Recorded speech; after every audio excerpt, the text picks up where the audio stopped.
Buen día. ¿Sí se ve? Correcto, chicos. Bien, bueno, llegamos ya a nuestra última semana, bien, el capítulo 18. Y esta semana tocamos lo que viene a ser el medio ambiente en sí, los recursos naturales, áreas protegidas, todo eso. Bien, vamos a hablar acerca de la contaminación ambiental, recursos naturales y las áreas protegidas. Empezamos entendiendo el concepto de contaminación. La contaminación bien se define como la alteración bien de ciertas sustancias, cierto medio, en este caso la parte ambiental, estamos nosotros corrompiendo, estamos de alguna manera alterando bien de forma errónea lo que viene a ser nuestro medio ambiente. El ser humano con todo el desarrollo, todo el progreso que ha tenido, también tiene la capacidad, ha logrado contaminar todo lo que nosotros vemos y también lo que nosotros no llegamos a ver. Bien, por ejemplo, hemos contaminado el aire debido a la emisión de diversos tipos de gases de efecto invernadero, gases corrosivos, algunas moléculas tóxicas, con lo cual, por ejemplo, hemos provocado el llamado efecto invernadero. Bien, buenos días con todos. El efecto invernadero de por sí es un efecto natural de la Tierra, ya que permite mantener cierta temperatura, actuar a modo como si fuese una especie de cápsula en la cual la temperatura se mantiene estable y no se pierde, como por ejemplo en otros planetas, en los cuales la ausencia de una atmósfera en sí evita que puedan generar temperatura propia, o mejor dicho, almacenar temperatura. Pero, debido a los usos que le ha dado el hombre a este tipo de gases que almacenan temperatura, es que ha provocado que el efecto invernadero salga de sus límites, calentando poco a poco la Tierra en otro efecto conocido como el calentamiento global. Bien, también logramos destruir la capa de ozono, pero gracias a los protocolos bien que nosotros firmamos para evitar el uso de gases clorofluorocarbonados, esta capa de ozono poco a poco se ha ido recuperando, bien para suerte nuestra, ya que la luz ultravioleta de la cual nos protege es muy dañina, muy peligrosa. También hemos contaminado el aire con sustancias corrosivas, sustancias tóxicas, como por ejemplo los sulfuros, sustancias producidas a partir de nitrógenos, los cuales han provocado las llamadas lluvias ácidas. Estas lluvias ácidas, al momento que tienen contacto con la superficie, bien a nivel de los suelos, a nivel del agua, genera compuestos bastante tóxicos, genera suelos muertos, genera aguas tóxicas. Hablando del agua, bien directamente también la hemos contaminado con lo que viene a ser los residuos que nosotros arrojamos directamente al mar o, por ejemplo, directamente hacia los ríos, los cuales van a llevarlos poco a poco hacia los océanos. Bien, esto ha provocado directamente muerte en los seres vivos, los cuales confunden ciertos tipos de compuestos, como por ejemplo bolsas de plástico que vemos por aquí. Las tortugas los confunden con medusas y lo absorben o también poco a poco han ido acumulándolo, provocando enfermedades que luego han conllevado a la muerte de estos. Bien, muchos fármacos, muchos compuestos nocivos, pero muchos compuestos tóxicos han llegado en cantidades pequeñas a los ríos, pero poco a poco se han ido acumulando a nivel de los océanos, haciendo que muchos organismos, bien, al momento que los ingieren, se empiecen a enfermar, empiecen a sufrir alteraciones en su organismo, sin contar directamente los daños como por ejemplo liberación de derrames de petróleo o algunas sustancias tóxicas que los barcos dejan en las aguas. Hemos logrado contaminar el suelo directamente y esta contaminación, por un lado, es el uso indiscriminado de los suelos sin tener un control adecuado. Por otro lado, es añadir sustancias tóxicas en los suelos, como por ejemplo, el producto de las mineras, bien muchos de los relaves que se sacan directamente lo acumulan en otras zonas, con lo cual ese suelo queda contaminado.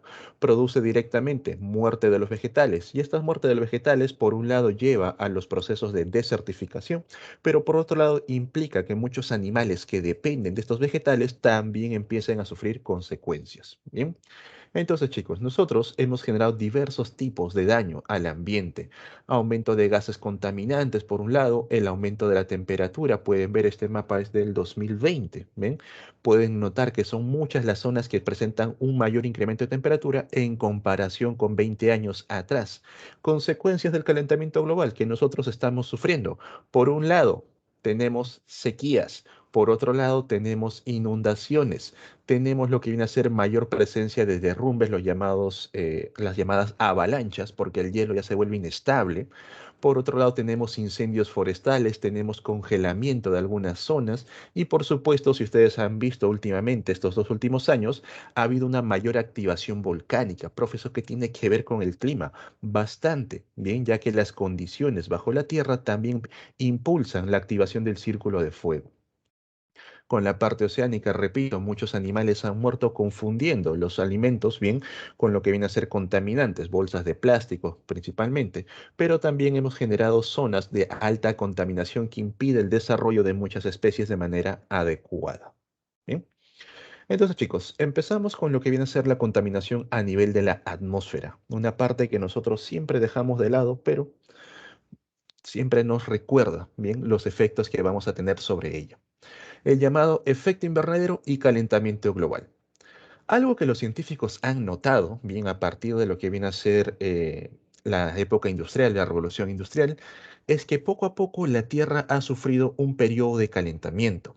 En un inicio se notaba, decían que este periodo de calentamiento era algo normal, bien, incluso existe un científico ruso el cual estudió los llamados periodos en los cuales la Tierra se va calentando, se va enfriando, lo que normalmente ocurre en cada 250 años. La Tierra tiene cierta oscilación alrededor del Sol sobre su propio eje, bien, con lo cual permite variar esta temperatura. A eso se le conoce como los ciclos de Milankovitch, bien, los cuales indican cómo va a ser la variación de la temperatura cada cierto tiempo.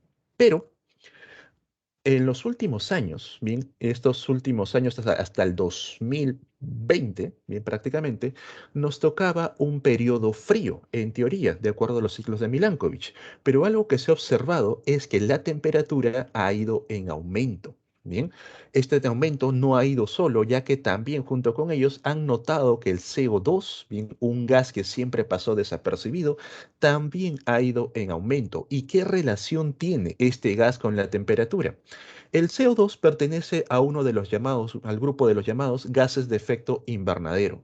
Es una molécula que tiene la capacidad de poder almacenar energía. Bien, recuerden chicos que la temperatura, bien hablando ya a nivel universitario, no es que únicamente se empiezan a calentar las cosas, sino que mide el nivel de vibración. Cuando una molécula vibra bastante fuerte, la temperatura se siente más alto. En cambio, cuando una molécula se queda más quieta, significa que tiene una baja temperatura. Cuando los rayos solares emiten la radiación infrarroja, bien, esa radiación infrarroja llega a nivel de la atmósfera y no es esta la que nos calienta directamente, sino que choca con la superficie terrestre y rebota, bien. A esto se le conoce como el albedo. Se los coloco por aquí. La capacidad que tiene la superficie de reflejar la luz solar. A mayor capacidad, a mayor albedo, se refleja mucho mejor la luz y esto se va a dar en superficies blancas. Si ustedes tocan la pintura blanca, no calienta mucho como una superficie oscura, una superficie negra, el cual almacena, retiene bastante calor. De ahí que los polos reflejen gran cantidad de la luz, permitiendo que no se caliente. Bien.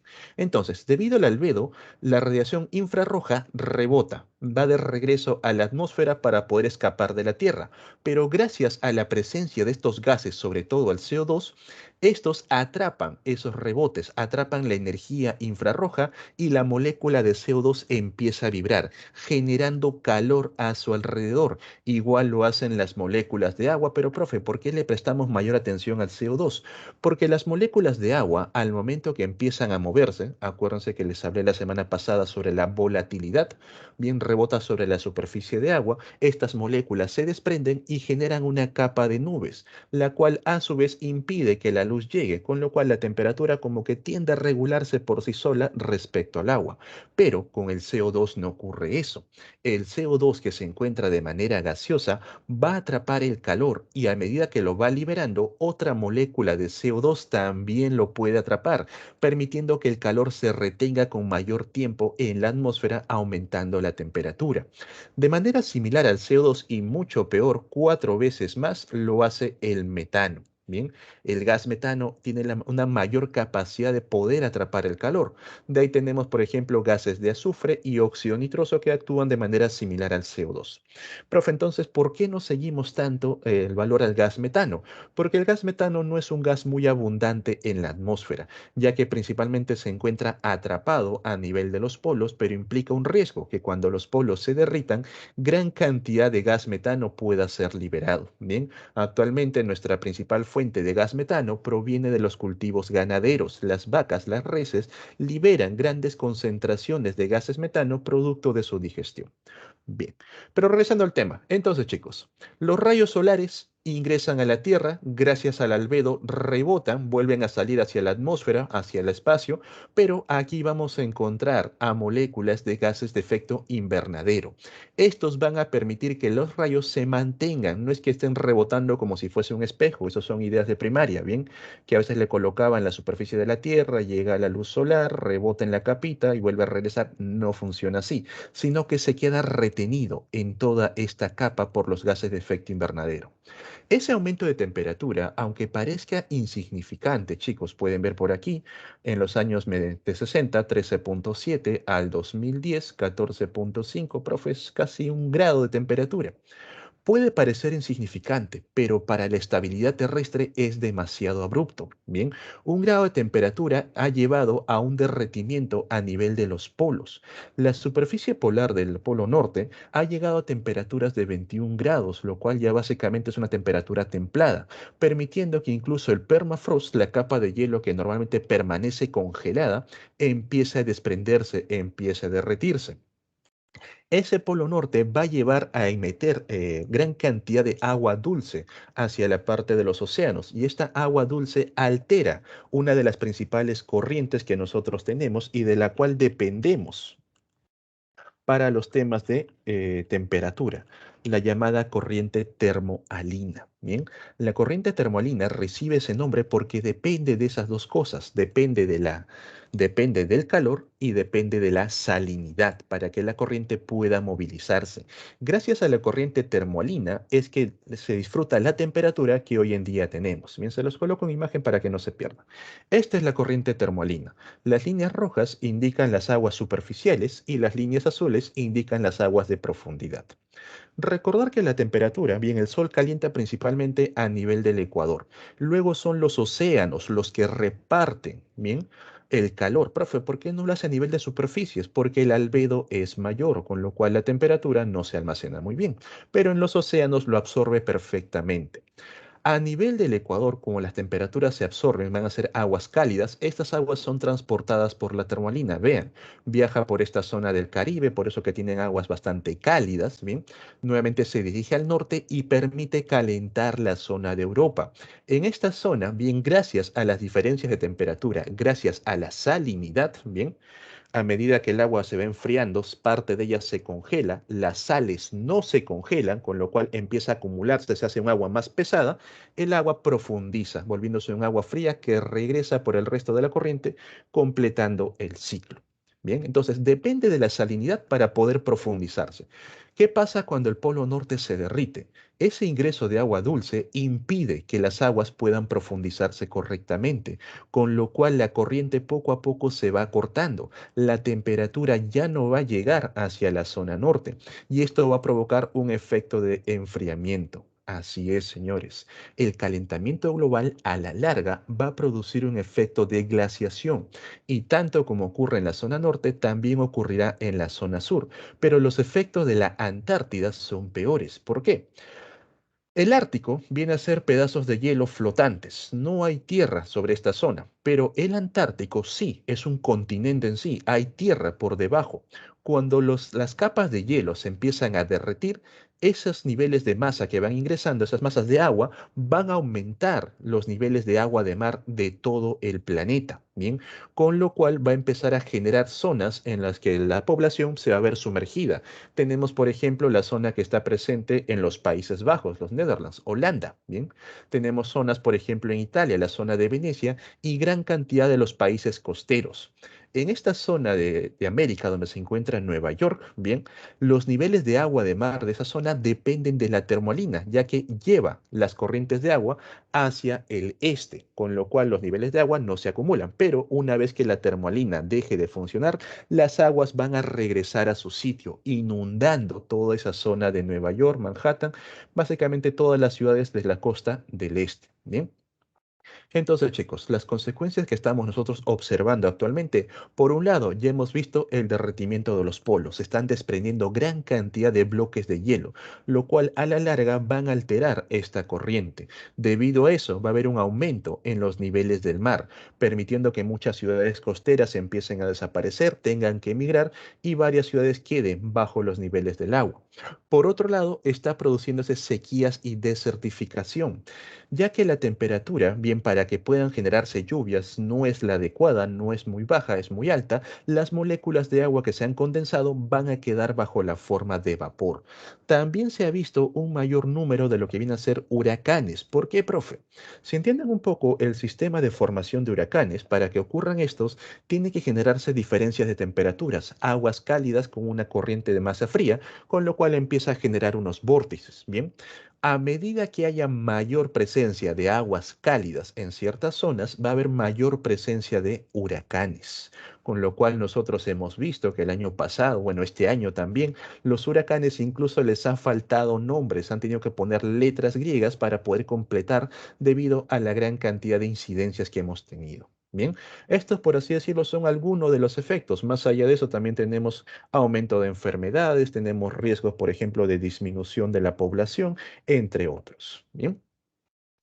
Entonces, chicos, esto viene a ser el efecto invernadero, que es un efecto natural de calentamiento de la Tierra, pero que nosotros hemos llevado al extremo y hemos provocado el llamado calentamiento global. A la larga, el calentamiento global no es que vaya a generar una Tierra súper calurosa, sino que va a conllevar a que la Tierra se congele en algún punto, sobre todo cuando falle la termoalina.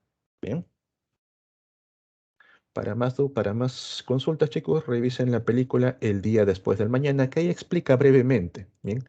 Y de manera un poco fantasiosa cómo puede ocurrir este efecto. Otro caso de la contaminación atmosférica viene a ser las lluvias ácidas, que las hemos sufrido, sobre todo si vivimos en ciudades contaminadas, como viene a ser la zona de Lima, pero no hemos notado directamente, digamos, los efectos. La lluvia ácida se produce directamente por la emisión de gases con ciertos compuestos, sobre todo compuestos nitrogenados, compuestos de azufre, los cuales se mezclan con lo que viene a ser vapores de agua. Estos alcanzan ciertas temperaturas, bien ciertas temperaturas bajas, con lo cual empiezan a precipitar bajo la forma de lluvia.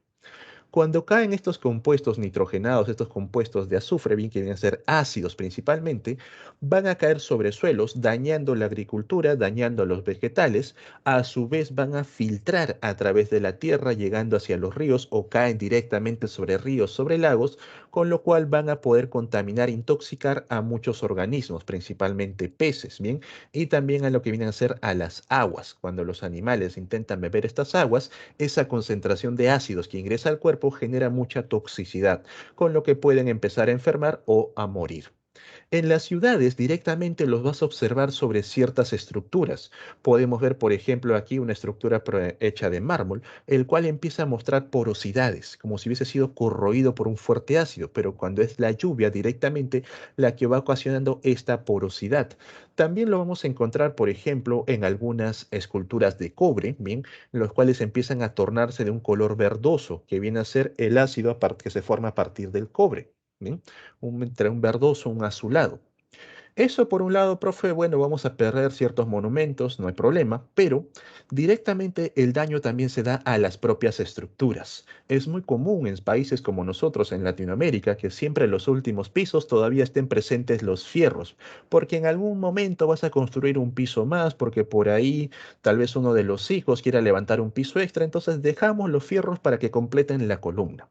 A través de esos fierros van a filtrar gran cantidad de lluvia, ¿bien? Y cuando filtra sobre todo la lluvia ácida, empieza a corroer estos fierros, los va debilitando poco a poco y cuando el fierro, cuando se empieza a oxidar, se expande. Bien, va a generar un espacio, con lo cual vas a ver cómo empiezan a aparecer pequeñas grietas a nivel de las columnas. Un movimiento sísmico de ligera intensidad y estas grietas se van a acentuar más y más hasta que llega el punto en que ya no son estables y tienes que cambiar toda la columna o en el caso de un terremoto simplemente esa columna no soporta y la casa se viene abajo.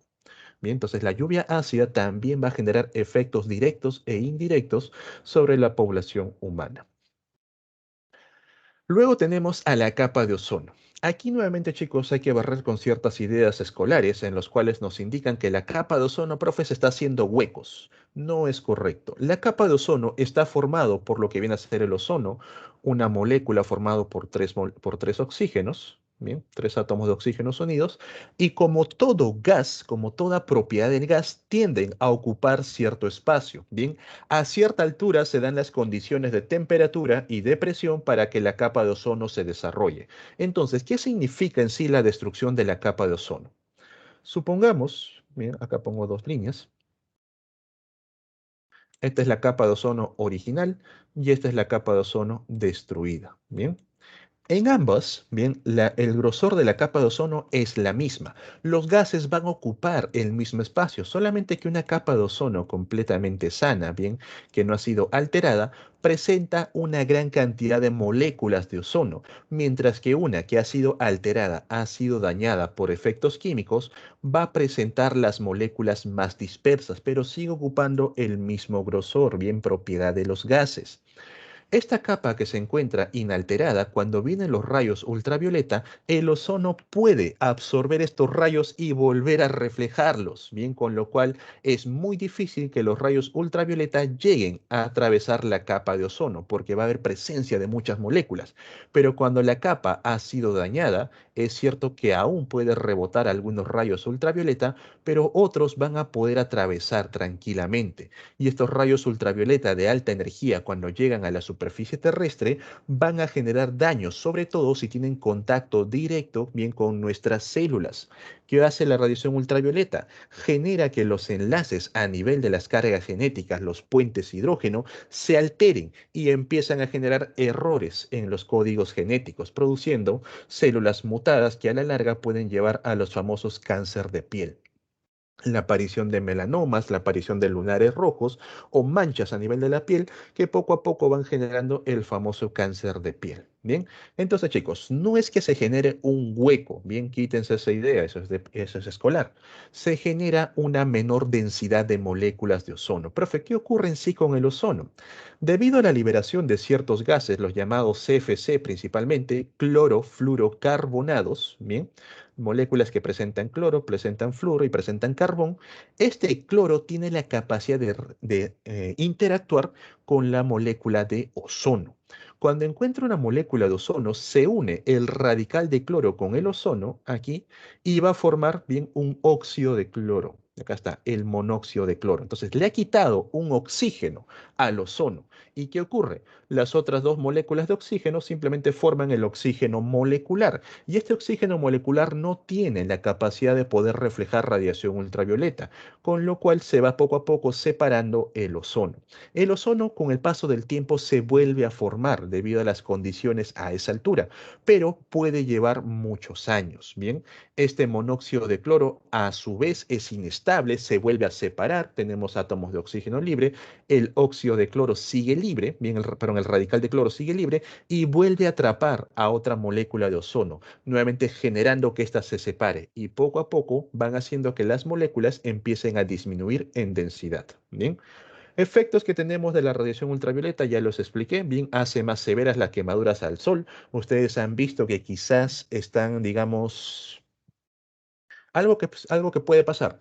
Están en la ciudad de Lima con el cielo, digamos, un poco gris. Profe, todavía no hace calor, yo siento bastante frío, pero cuando llego a casa noto que mis brazos están enrojecidos. Levanto mi polo y hay una diferencia de color. Profe, ¿por qué? Si hacía bastante frío. Debido a que la radiación ultravioleta no tiene la capacidad de poder, digamos, calentar como lo hacen los infrarrojos, pero tiene la capacidad de generar daño a nivel de las células, con lo cual éstas van muriendo y empiezan a liberarse. Bien, ¿aquí está bien o prefieres la imagen de atrás? Indícame cuál.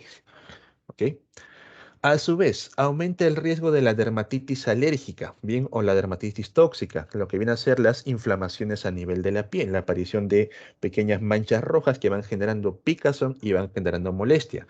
Activa ciertas enfermedades por bacterias y virus, ya que las células de defensa también van a estar presentes en las zonas enrojecidas, permitiendo que el resto del cuerpo, digamos, tenga un menor nivel de defensas. Aumenta, por supuesto, los costos de salud y los riesgos de cáncer.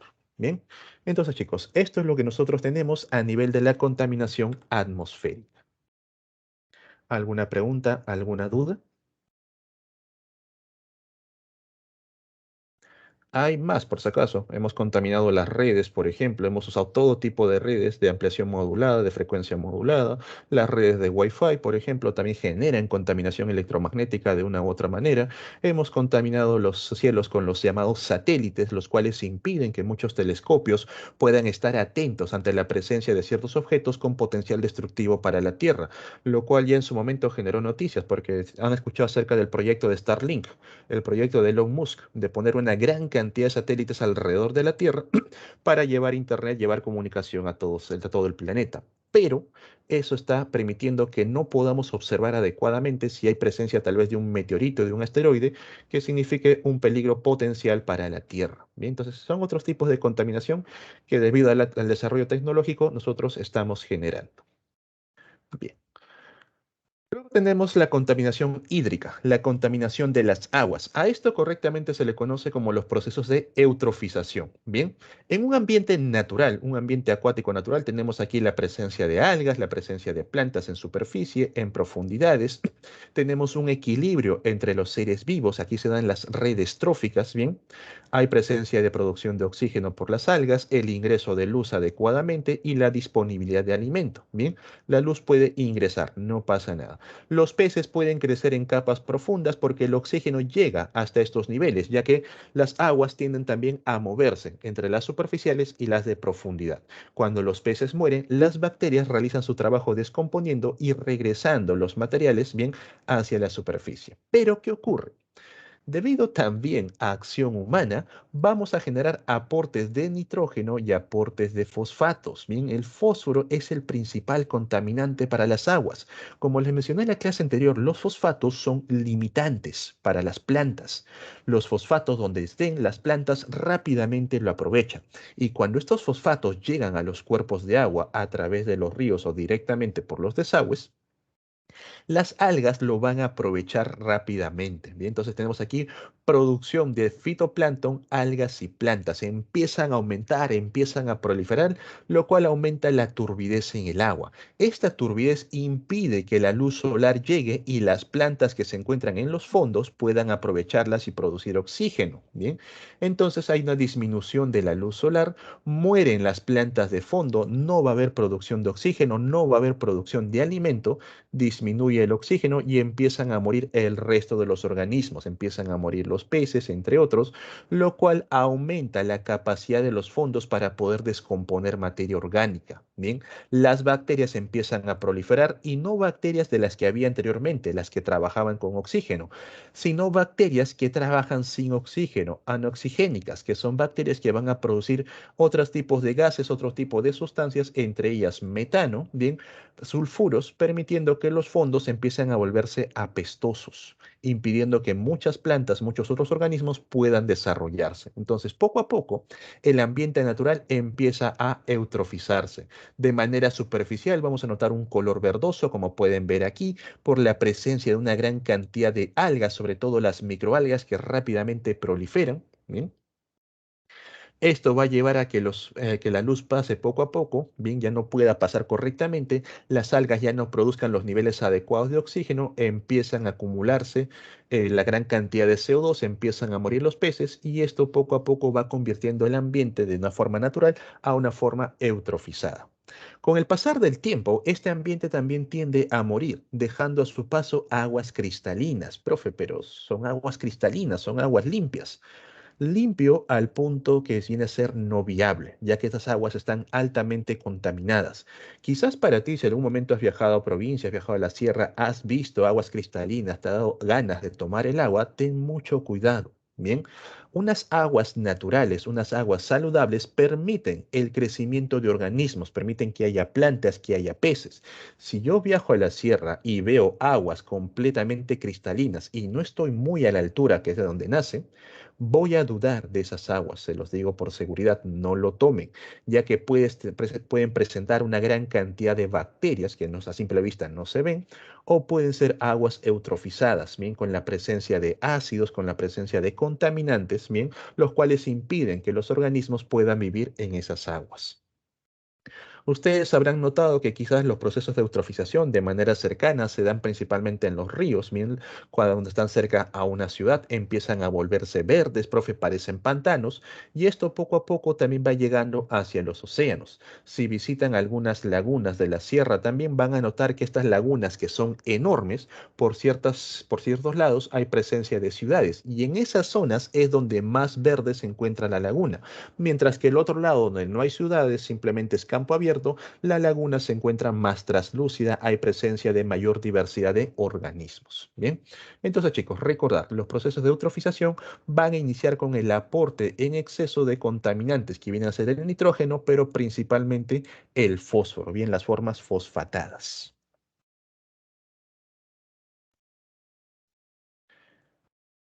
Luego tenemos a la contaminación terrestre. Por un lado tenemos la contaminación por el exceso de basura que nosotros generamos. De manera indirecta, chicos, nosotros a diario generamos un aproximado entre 3 a 4 kilos de basura. Al año, si no me equivoco, bien, aquí es lo que te ponen en Lima, generas lo que viene a ser toneladas, bien, 4.097 toneladas por año. Lima Norte 0,965, etcétera. Profe, ¿de dónde generamos tanta basura? Una es de uso directo. Cuando compramos algunos productos que vienen empaquetados con plástico o cartón, finalmente nosotros no le damos un uso a ese plástico, a ese cartón, a ese metal, por ejemplo, la lata de leche, y lo botamos cuando podemos reciclarlo y ayudar a que se le dé otro uso. Bien.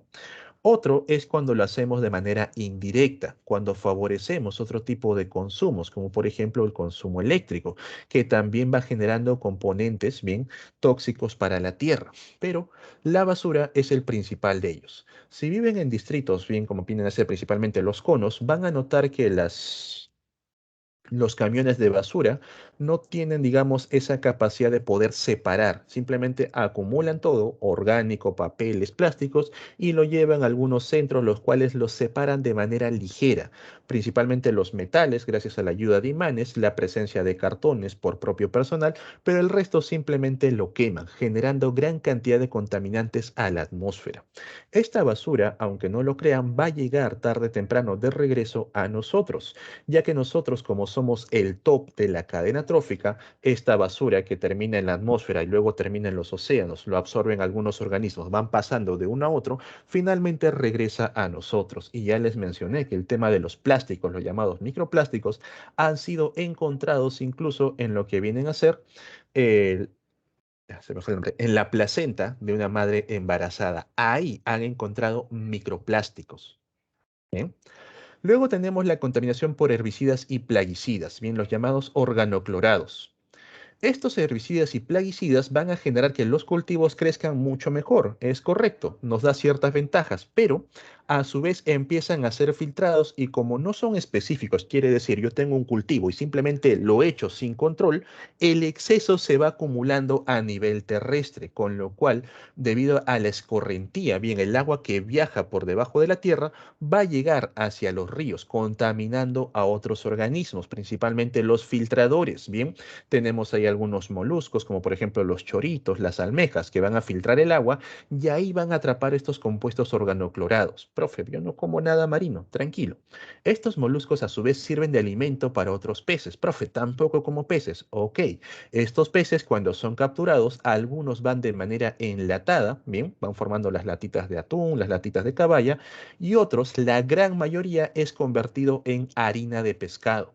Esta harina de pescado sirve para poder alimentar a los animales de granja, alimentar a los pollos, a los cerdos, a las reses. Bien, profe, yo no como carne, me salvo de todo eso. Recuerda que las plantas no presentan un sistema excretor como tal. El exceso que ellas absorban lo van a acumular a nivel de las vacuolas. Y también, por un lado, que le agregan pesticidas, por otro lado, también le agregan estiércol que funciona como abono. Pero como proviene de un animal que has consumido la harina de pescado contaminado, en ese estiércol también va a haber un exceso de partículas que están llegando a las plantas y finalmente van a llegar a ti, a menos menos que te alimentes de energía solar. Bien, entonces chicos, nosotros a la larga, producto de estos herbicidas y plaguicidas, uno, alteramos el medio ambiente, por ejemplo, muchos plaguicidas eliminan a las abejas que son necesarias para nosotros, bien, mejor dicho, para las plantas, para que puedan reproducirse, y otro es que indirectamente van a regresar a nosotros, van a estar acumulándose poco a poco, bien, en nuestro cuerpo. Luego tenemos la liberación de metales pesados y radiactivos. Muchas mineras no cumplen con un protocolo adecuado para la liberación de aguas que han formado parte bien de la extracción de minerales.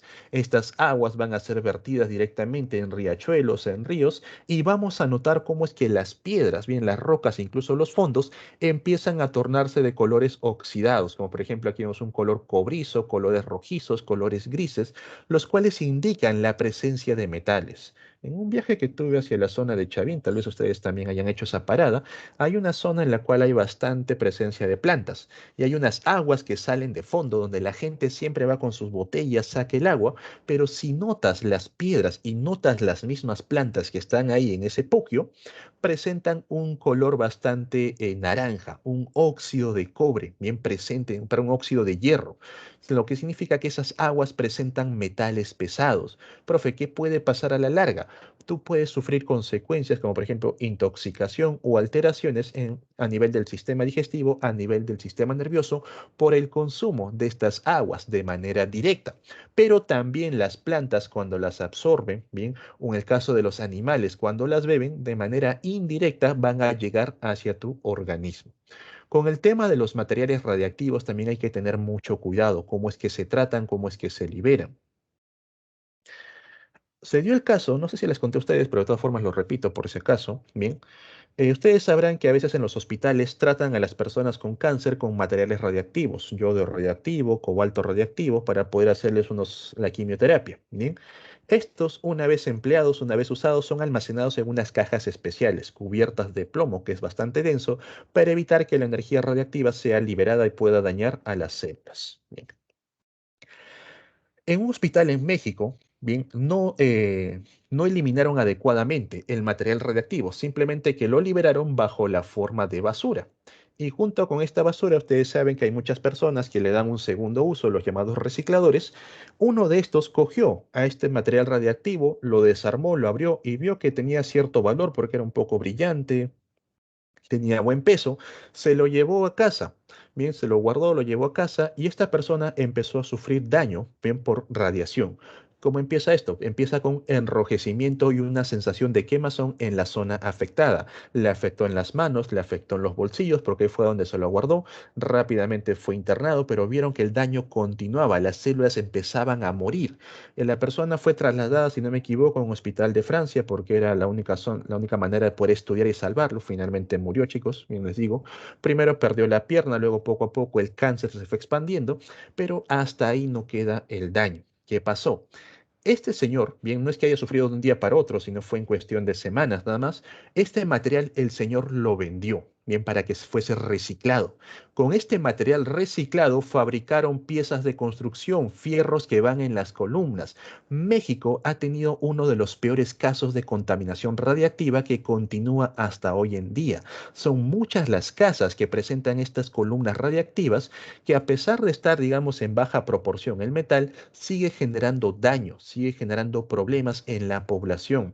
Y ya se ha creado una comisión para que puedan identificar estas casas, van midiendo bien los niveles de radiación para que puedan ser extraídos estos fierros y ser eliminados, bien, generando así, mejor dicho, disminuyendo de esta manera el daño a la gente. Pero de por sí, la cantidad de fierros que se fabricó con ese material contaminado es bastante grande. Lo pueden googlear si buscan, bien. Entonces, profe, ¿qué hacer con materiales radiactivos? Guardarlos adecuadamente. Y de por sí, el uso tiene que ser estricto para el tema de energías, ¿bien? Y para el tema médico, que es necesario. Con lo cual, estos materiales, una vez empleados, tienen que ser enterrados en fosas especiales para que luego de 500 a 1000 años, ¿bien? Ya digamos que los niveles de radiación disminuyan. ¿Bien?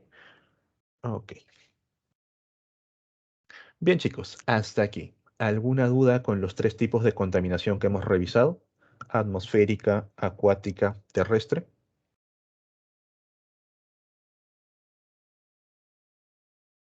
¿Todo claro hasta acá?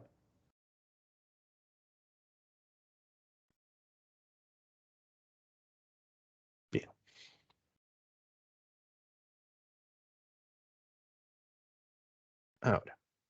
Todo esto, chicos, bien llevado de la mano con el cambio climático, ha generado una serie de consecuencias que ustedes lo deben conocer bien cada una de ellas a profundidad.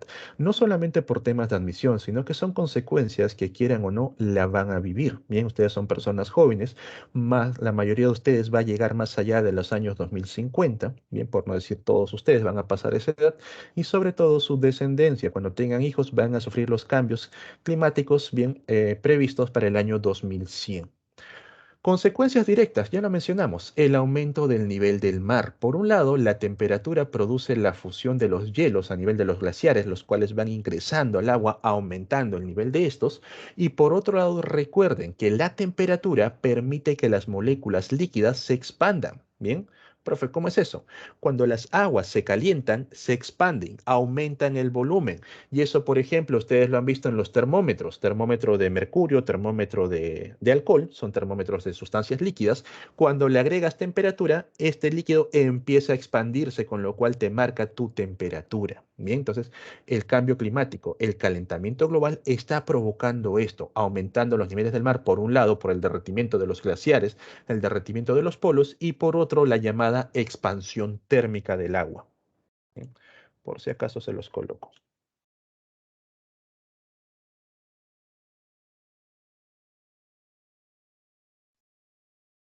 La expansión térmica del agua. Un aumento a nivel de las tormentas. Recordar, son los océanos cálidos los que aumentan el ritmo de aparición de las tormentas tropicales. Bien, debido a las aguas cálidas rápidamente se crea el diferencial de temperatura y empiezan a movilizarse. Profe, ¿por qué no tenemos tormentas en esta zona del Pacífico? ¿Por qué se da en la zona del Atlántico o el Pacífico Norte? Tiene que ver con el sentido de giro. ¿Se acuerdan la ley de la mano derecha de física? Bien, cuando gira en el sentido antihorario, va hacia arriba; cuando gira en el sentido horario, va hacia abajo. Pues en la parte del hemisferio sur, bien, se da en forma horaria las corrientes, con lo cual no tienden a subir, sino que tienden a bajar. En cambio, en la zona norte gira en sentido antihorario, con lo cual tiende a subir. Y esto genera un diferencial, aumentando la presencia de tormentas. Bien, estas tormentas van a arrasar con gran cantidad de costas y sobre todo con los llamados arrecifes de coral, que son barreras naturales contra las tormentas, pero no van a soportar tantas tormentas seguidas, tienen que regenerarse poco a poco. Por otro lado, está produciéndose sequías, ¿bien? La escasez de aguas a nivel de los glaciares, los cuales alimentan los ríos, alimentan los lagos, pero estos como se derriten en una sola temporada, pueden acabarse todo el agua y luego no hay reservas, poco a poco va a generar zonas desérticas, bien, va a haber pérdida de cultivo, porque las temporadas de lluvia no van a ser suficientes o simplemente no se van a dar. Producto de esto también estamos llevando a muchas especies a extinción. La desertificación, las pérdidas de hábitat, cambios en temperatura, los cuales por un lado alteran a los llamados organismos poiquilotermos, ¿bien? Pero por otro lado hacen que muchos animales migren. Pueden ver aquí al osito polar, ¿bien? El cual está completamente flaco. ¿Por qué? Los animales de los cuales se alimentaba no están presentes, han migrado en busca de alimento, en busca de otras condiciones. En estos osos polares se ha detectado últimamente la presencia de canibalismo para que puedan sobrevivir. Bien, a la larga simplemente van a extinguirse, bien, no van a tener la capacidad de poder adaptarse.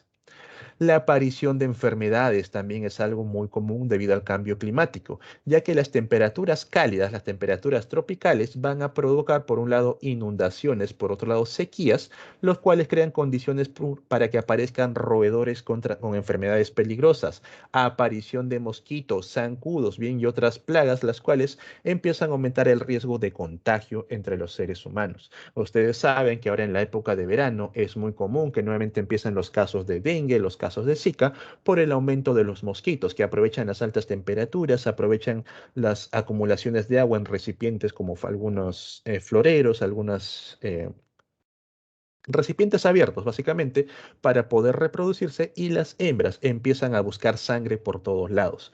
Por ahí encuentran una persona enferma y empiezan a contagiar al resto. Bien. Por supuesto, todo esto conlleva a una destrucción de ecosistemas. Bien, como las plantas y los animales mueren o se trasladan a otras zonas, van a generar por un lado ecosistemas en los cuales ya no va a haber presencia de organismos, y en otro lado ecosistemas que tengan que soportar un exceso de organismos, que a la larga va a generar a que este ecosistema se altere y quede desertificado. Bien, altera completamente el equilibrio ecológico. Bien. Entonces, chicos, tener en cuenta estas 6 consecuencias directas de lo que viene a ser el cambio climático. A la larga, todos ellos nos afectan a nosotros. Aumentar el nivel del mar destruye ciudades. Las tormentas destruyen ciudades. Las sequías alteran lo que viene a ser la disponibilidad de alimentos. Las especies en extinción van rompiendo las redes tróficas y finalmente el ser humano es el que sufre enfermedades de manera directa y los ecosistemas nosotros dependemos bastante de estos. Bien. Más allá de intentar salvar al planeta, chicos, el planeta va a sobrevivir. Tenemos que salvar a la humanidad, bien, la cual está en riesgo de extinción, pero todavía no quieren aceptarlo. ¿Bien? Frente a esto, chicos, nosotros debemos tener en cuenta lo que se conoce como la calidad ambiental. ¿Y qué viene a ser la calidad ambiental? Básicamente es un conjunto en sí de características ambientales, sociales, culturales, ¿bien? Bueno, la parte económica también siempre está de por medio, lo cual permite que nosotros podamos aprovechar de manera adecuada al medio ambiente. Bien, tenemos factores humanos y ambientales que debemos tener en cuenta al momento de desarrollarnos. Bien, no limitarnos, por ejemplo, no llegar al extremo de tratar de vivir en la naturaleza, de tratar de ir cazando animales, preparando fuego, sino que adecuarnos de maneras humanas, poder cumplir con nuestras necesidades pero siempre teniendo en cuenta a la naturaleza, que se pueda conservar de manera adecuada. Tiene que haber disponibilidad de espacio público que se pueda respetar y que sea de manera amigable, bien, las llamadas ecoconstrucciones o ecoamigables.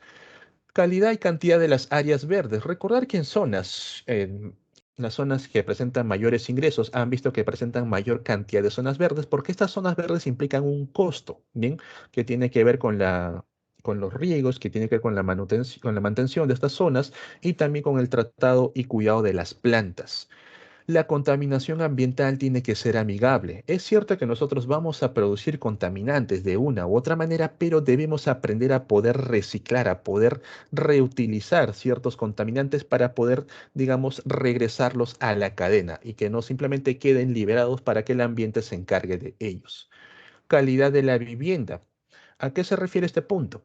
A que muchas veces algunas personas optan bien por construir viviendas de materiales bastante rústicos, los cuales a la larga tienen que ser reemplazados una y otra vez, como por ejemplo la madera o el adobe. Vienen las épocas de lluvias, vienen por ejemplo las humedades, el exceso de calor, y estos materiales van a empezar a degradarse. Frente a eso tenemos que nuevamente conseguir nueva madera, conseguir nuevos pastizales para generar un buen adobe, con lo cual no estamos siendo muy amigables, porque de una sola podemos construir un buen ladrillo, buenos cimientos y esa casa puede durar mucho más tiempo.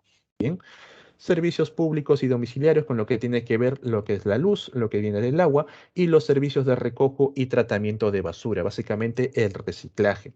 El agua, por si acaso, chicos, el agua tiene que ser bien tratada en la zona de Lima, digamos que no es tan tratada, no es muy bien, mejor dicho, en la zona de Perú, pero sigue siendo un agua potable, a diferencia de otros países donde le dan un mejor tratamiento para eliminar ciertos compuestos tóxicos que también están presentes, más allá de la purificación.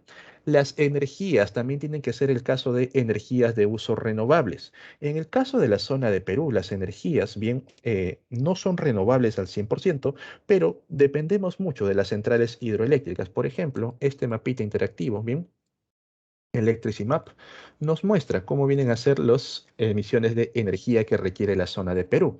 Casi, bien, hablamos de un 70% para el día de hoy, proviene de una energía hidráulica, de las fuentes hidráulicas, bien, las centrales hidráulicas, pero todavía hacemos uso de energía producto de la quema de combustible fósil, como por ejemplo el gas natural. Es muy poco lo que nosotros tenemos en cuanto a energía eólica o energía solar, a comparación de otros países ecoamigables, por ejemplo aquí la zona de Francia, bien, se dispone bastante de energías nucleares, los cuales liberan una poca emisión de carbono. Pueden leerlo ahí, 12 gramos de carbono bien por kilowatt. Y dependen muy poco de otro tipo de energía, sobre todo energías de carbón o gas natural. Bien, pero estamos en buen camino. La energía hidráulica también es muy buena, ya que la zona de Perú cuenta con una gran cantidad de ríos provenientes de lo que viene a ser los Andes. Movilidad y transporte público también de manera ecoamigable, chicos. Eso de estar movilizándose en transporte privado quita mucho espacio y contamina demasiado y a la larga tampoco es viable, genera demasiados gastos. Más pagas, más gastas en combustible, mantenimiento del auto que en pagar un pasaje e ir en un colectivo. Bien, si nos movilizamos en lo que viene a ser transportes públicos, habría menos congestiones en las calles, ya que el transporte privado transporta una persona y ocupa un espacio donde tranquilamente podrían ir 8 personas. Bien, también por otro lado, optar por lo que viene a ser el transporte en otro tipo, por ejemplo, en las bicicletas o en transportes eléctricos, lo cual, digamos, en ciertas áreas es viable. No vas a ir de un cono al centro de Lima en bicicleta, llegas todo sudado, incluso puedes sufrir accidentes o te pueden robar, pero, por ejemplo, un transporte más cercano lo puedes realizar en ese tipo de medios. Bien. Entonces, señores, calidad ambiental, todo ese conjunto de normas, ese conjunto de reglas sociales, bien económicas a su vez, y culturales que permiten que nosotros nos llevemos adecuadamente con el medio ambiente. A su vez, chicos, nosotros debemos también tener planes para poder prevenir desastres. Los desastres van a estar siempre a la orden del día. Bien pueden ocurrir ya sea de manera natural, de forma directa, un terremoto, por ejemplo, lo que viene a ser un tsunami, o pueden ser desastres que poco a poco nosotros hemos ido provocando indirectamente, como por ejemplo los casos del Huayco. Bien, profe, ¿por qué el Huayco indirectamente? Ya Perú sabe que se encuentra en una zona en la cual cada cierto tiempo tenemos fenómenos llamados el niño o la niña. Pregunta, chicos, ahora en el 2022, ¿qué se viene? ¿Un niño o una niña?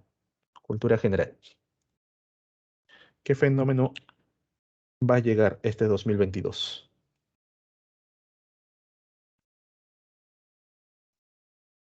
Ni siquiera saben qué fenómeno va a llegar y tampoco, por lo tanto, saben cómo prepararse frente a eso. Y es algo común. No estamos muy, digamos, muy atentos a lo que pueda ocurrir.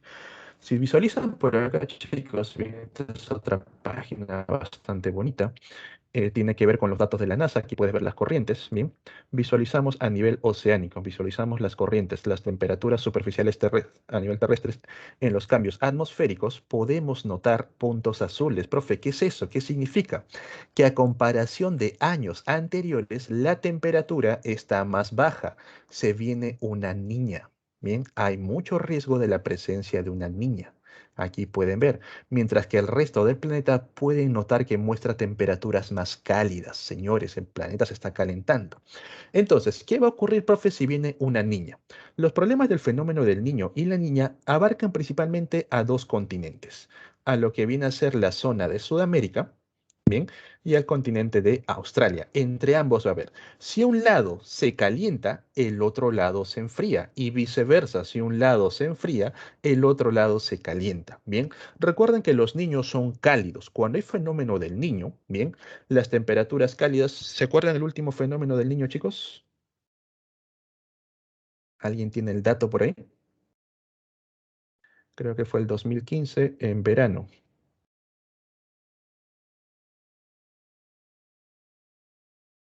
Bueno, si tienen el dato me podrían ayudar y aquí les muestro cómo es que se ven las temperaturas cálidas. Bien, entonces, cuando llega un fenómeno del niño, las aguas se vuelven cálidas. Bien, las aguas calientes de la zona de Australia empiezan a llegar hacia la zona de Perú. Estas aguas cálidas evaporan más rápidamente, volatilizan rápidamente, con lo cual se dirigen hacia la zona andina y empiezan a precipitar, generando gran cantidad de lluvias. Esas lluvias empiezan a llegar por toda la zona bajan por toda la sierra, llegan a la costa y a nivel de la costa muchos de los pobladores viven cercanos a un río y sobre todo en estos ríos han deforestado con las plantas que absorbían el agua para poder, digamos, disminuir un poco el caudal. 2017, correcto.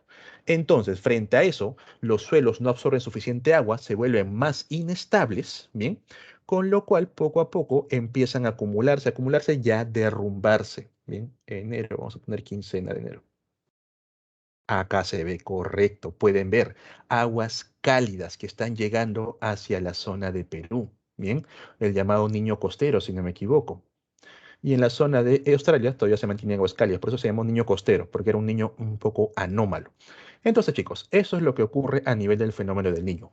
Por eso que en verano ustedes van a ver, si van al río Rímac, van a notar que el caudal es más alto, ¿bien? Y hay mucho más riesgo de que pueda generar desbordes. En cambio, cuando ocurre un fenómeno de la niña, como lo tenemos hoy en día con aguas frías, estas aguas frías impiden que muchas moléculas de agua puedan volatilizar, con lo cual, por un lado, bien, las aguas frías van a hacer que la ciudad de Lima, las ciudades costeras principalmente, tengan temperaturas bajas, todavía tengamos sensación de frío hasta enero principalmente, bien, ya febrero o marzo tiende a regularse, pero va a generar sequías en la zona de la sierra, porque al no haber nubosidades, no haber moléculas de agua que se evaporen, tampoco va a haber presencia de lluvias, con lo cual muchas de las zonas no van a ser irrigadas y los alimentos van a empezar a escasear. Bien, alimentos de la sierra puede que suban los precios debido a las sequías, debido al mal temporal. Bien, entonces, nosotros siempre debemos estar preparados frente a este tipo de fenómenos que es muy común en la zona sudamericana. Otro tipo de fenómenos que nosotros también tenemos viene a ser, por ejemplo, las llamadas, los sismos. Bien, nosotros vivimos en la llamada corriente, el círculo de fuego, perdón, que abarca toda esta zona del Pacífico, los cuales van a presentar bastante movimiento a nivel de las placas. Frente a ese movimiento, esa acumulación de energía, cuando se libera, lo hace de manera peligrosa. Ya tuvimos un terremoto hace poco, profe, fue en la zona de Amazonas, correcto, y se sintió hasta Lima porque fue en la placa sudamericana, bien que viene a ser todo esto. No fue en la placa de Nazca. Entonces, ese sismo no ha liberado energía que nosotros tenemos acumulado. Cuando se sienta en la placa de Nazca, van a notar que es un sismo bastante fuerte y con alto riesgo de tsunami. Aquí pueden ver, chicos, la presencia de lo que les dije, cómo es que los vientos, bien, van circulando en un sentido y las corrientes lo van a hacer en otro, evitando así lo que vienen a ser las tormentas que, por ejemplo, ocurren en la zona norte. Bien, en esta zona sí es muy común la presencia de tormentas, eh, la presencia de huracanes, por ejemplo. Esto tiene que ver con las temperaturas. Bien, frente a eso, chicos, que nosotros debemos tener siempre un plan de contingencia que nosotros debemos elaborar y practicar previamente, no esperar a que ocurra el siniestro para recién ponerlo a prueba, tener provisiones, bien, los cuales involucran un botiquín, aprender a usar ese botiquín, por ejemplo, a aprender a generar torniquetes, poner vendajes, a dosificar las pastillas, tener agua, bien, tener enlatados y siempre algún medio de comunicación. Cuando ocurra el siniestro, señores, mantenerse al tanto, pero evitar saturar los medios de comunicación. Si tú estás bien, no te pongas a llamar a medio mundo. Usa los mensajes de texto que no ocupan tanta red o simplemente creo que ahora Facebook siempre deja la señal. Si te encuentras bien, simplemente lo marcas, cualquier otra persona revisa, ¿estás bien? Ok. ¿Por qué? Porque va a haber personas que realmente necesitan atención en esos momentos, personas que necesitan llamar a una ambulancia, llamar a los bomberos y los medios pueden estar saturados y frente a eso puede haber mayor número de víctimas.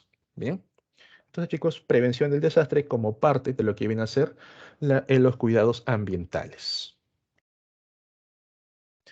Les he mencionado desastres naturales. Otro desastre que también deben evitar, sobre todo si viven en zonas bastante pobladas, tienen que ver con, por ejemplo, los incendios, bien que va a ser muy común en épocas navideñas. Van a ver que al día siguiente va a haber casos de 3, 4 incendios por hora, bien. Y pues frente a eso también ustedes deben tener, digamos, materiales adecuados. Profe, ¿qué pasa si ocurre un incendio en mi casa? Uno, debes rápidamente evacuar si es que no tienes, digamos, un extintor y otro. Baja la llave de luz para evitar que ocurran más chispas. Bien, segundo, si el incendio está detrás de tu puerta, está en tu sala y tú estás encerrado junto con una ventana, no abras la puerta, ya que al abrir la puerta, al haber oxígeno bastante cargado, permite que el fuego ingrese rápidamente. Bien, simplemente pide ayuda por la ventana o intenta salir por ahí. Otro tipo de incendio que también ocurre es a nivel de las cocinas, ¿bien? Si por ahí se te prende la sartén, se te prende el mango, no le eches agua, ¿bien? Porque ustedes han visto, sobre todo ahora en épocas de Día de Acción de Gracias, que muchas personas ponen aceite hirviendo y luego le agregan el pavo congelado y este explota. ¿Por qué? Porque las moléculas de agua con ese aceite tan caliente, perdón, al menor contacto se evaporan, lo cual aumenta una onda de choque generando una fuerte presión y explota. Si ustedes tienen una sartén en el cual empieza a quemarse y le agregan agua, va a ocurrir el mismo efecto, va a explotar. Todo el aceite hirviendo va a saltar y te puede generar daño. ¿Qué hacer? Simplemente ahogarlo. Mojas un trapito y se lo colocas encima. Bien. Ese trapo va a generar una acumulación de CO2 Y el fuego simplemente se ahoga. También, chicos, si ustedes cuentan con gas natural directamente a casa, recuerden que tienen una llave. Y en caso de no poder cerrar la llave, cuando se detecte la fuga, tienen un aparatito automático que cierra toda la conexión. Bien, de todas formas, tienen una llave cerca de la cocina y otra llave en el exterior. Bien, en épocas navideñas, en épocas de Año Nuevo, cuídense bastante de los incendios. Si el incendio es en la casa de un vecino, de todas formas, tú también baja la llave de luz. ¿Por qué? El calor es bastante fuerte, señores. Puede estar un calor sintiéndose incluso a una cuadra de distancia. Y ese calor a través de los muros puede derretir los cables. Bien, ese material de plástico que rodea los cables los derrite, los cables entran en contacto y generan cortocircuitos, aumentando el incendio en las casas que están alrededor. Una vez que ocurre, una vez que pasa el siniestro, tienen que hacer una revisión de toda la casa para evaluar los daños. Bien, ok. Entonces, chicos, eso es respecto a lo que viene a ser prevención de desastres. Ahora cambiamos un poco de tema y entramos a lo que viene a ser recursos naturales.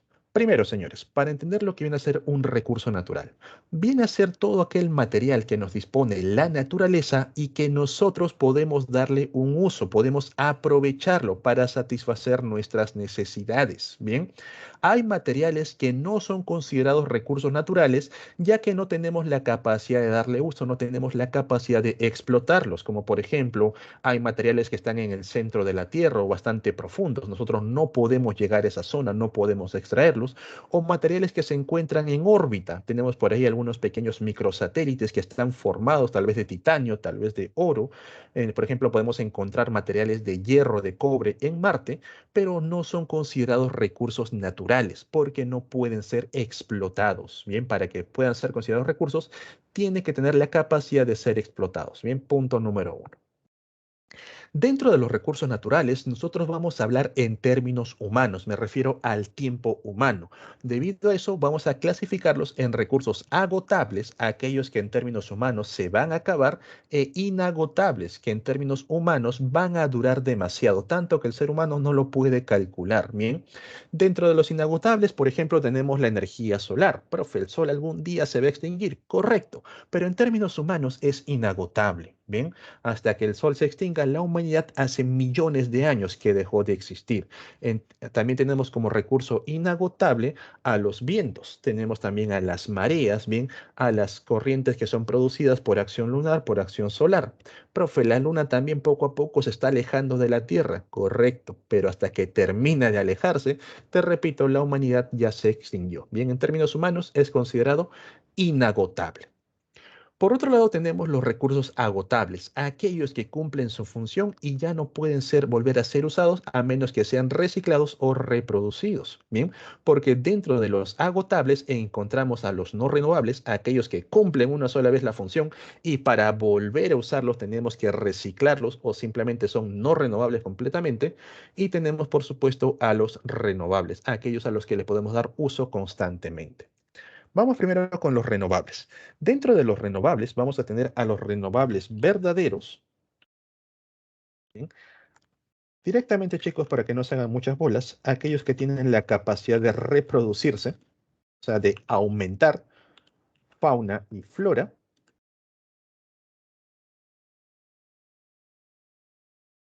Y tenemos a los renovables aparentes. Básicamente los suelos, el agua. Estos son renovables aparentes porque mientras nosotros lo usemos de manera adecuada, bien, de manera sostenida, podemos darle el uso una y otra vez. Pero si nosotros simplemente lo explotamos sin ningún control, se convierte en no renovable. ¿Va? Muchos suelos ya dejan de ser útiles para los temas de cultivos, muchas aguas quedan completamente contaminadas y ya no se pueden reusar. Bien, entonces tenemos ahí recursos renovables, los verdaderos flora y fauna, y los aparentes como el suelo y las aguas. Bien, pero tienen que ser usados de manera adecuada. No renovables en términos humanos, cumplen un uso y se acabó. Tenemos el caso de los minerales. Bien, una vez que nosotros empleamos los minerales, para volver a emplear a estos minerales tenemos que reciclarlos. Usamos aluminio, usamos titanio para hacer bicicletas y solamente van a servir para eso. Si queremos formar otro tipo de compuestos, tenemos que reciclar esa bicicleta y formar otro aparato. También dentro de los no renovables tenemos a los combustibles fósiles. Bien, carbón, petróleo, gas natural. Profe, pero esos combustibles se producen de manera natural. Bien, cuando los seres vivos quedan atrapados bajo altas presiones, altas temperaturas, durante miles, millones de años. En otras palabras, en términos humanos, no es renovable. Bien, para que vuelvan a ser reusados, por ejemplo, la gran cantidad de cementerios que tenemos, tienen que pasar millones de años para que nuevamente vuelvan a formar petróleo o el caso de gas natural. También entran en esta parte lo que vienen a ser los residuos nucleares, ¿bien? Como por ejemplo el uranio, el cobalto, los cuales una vez empleados tienen que ser almacenados para que pierdan su radioactividad, pero hasta que pase eso en términos humanos no se consideran renovables. Bien. Entonces, chicos, esto viene a ser lo que son los recursos naturales, agotables, inagotables y dentro de los que se agotan, renovables y no renovables. Bien, no olvidar el tema de verdaderos o aparentes porque tienden a colocarlos en examen de admisión.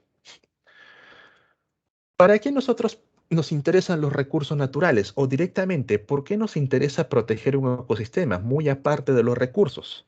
En términos directos, chicos, el trasfondo es económico. Bien, ya un poco de realidad para todos ustedes. El trasfondo siempre es económico, pero lo aparentan, lo enmascaran bajo otros términos. Por ejemplo, tenemos razones científicas. Bien, la diversidad de seres vivos constituye una de las más importantes condiciones de equilibrio para el medio ambiente. El ser humano ha aprendido de buena o mala manera que si alteramos el medio ambiente, a la larga genera un exceso de costos en nosotros.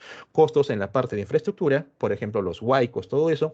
Costos en lo que viene a ser términos de vida, en términos de salud, los temas de alimentación, la propagación de enfermedades. Entonces, tenemos razones científicas, entre comillas, para poder cuidar del medio ambiente, poder analizar, poder estudiar qué uso le podemos dar a estos seres vivos y la importancia, el rol que cumplen como parte del ecosistema. Tenemos razones estéticas, la conservación de paisajes de gran belleza y su derecho a ser aprovechado por todas las generaciones. Por supuesto, te lo venden bajo la forma de turismo, nuevamente motivando los temas económicos, ¿bien? ¿A quién no le gusta ir a alguno de estos paisajes prístinos, bien, los cuales no han sido alterados para nada, poder, digamos, vivir ahí un tiempo, una semana, 2 semanitas, los llamados lodge, los ecoamigables, bien? Por razones éticas. Bien, todos los seres vivos tienen derecho a convivir sin riesgo de pérdida de hábitat por acción humana. De por sí la naturaleza es cambiante. Bien, nosotros no podemos ir en contra, por más que nos interese la estabilidad. Si algunos animales van a extinguirse por razones naturales, por razones humanas, es porque la selección natural lo ha destinado de esa manera. Los que sobrevivan, bien, básicamente es porque tienen las condiciones adecuadas. Pero nosotros, en algún afán también de poder, digamos, preservar ciertos grupos de animales, estamos forzando a que se mantengan. Y créanme o no, genera alteraciones. Bien. Por ejemplo, saben que el panda ya salió de riesgo. El gobierno chino invirtió bastante en que el panda pudiese reproducirse, aumentar el número, que ya salió del riesgo de ser una especie en extinción. Pero mientras el ser humano lo cuide, se va a mantener así, porque de forma natural, bien, ya es una especie que va a extinguirse, ya no tiene las condiciones adecuadas para poder sobrevivir. Aquí también tenemos el caso de los tigres de Bengala, bastante explotados por su piel, también han perdido bastante hábitat con el ser humano, pero ya poco a poco el número se ha reducido. Entonces, tenemos también razones éticas. Económicas es lo que principalmente mueve a la sociedad, chicos, por más que quieran negarlo. Bien, la economía está en base de todo. Tenemos que aprovechar a estas especies de manera sostenible para que puedan, digamos, generar economías año tras año, generar diversas formas de mercado. Bien, tenemos por ejemplo la parte pesquera, la parte maderera, la parte ganadera, la parte de agricultura, entre otras. Bien, entonces tenemos que aprovechar la naturaleza para que nos puedan brindar, digamos, un bien económico. Médicos, por supuesto, que luego terminan embotellándoles, poniéndoles una marca y vendiéndolos, pero a fin de cuentas médicos, porque la gran mayoría de fármacos provienen de los seres vivos, tanto de plantas como de animales. Bien, tenemos por ejemplo el caso de las esponjas, en las cuales se encontraron la presencia de ciertos compuestos que solamente ellas producen y que son empleados para la producción de ciertos fármacos. Bien.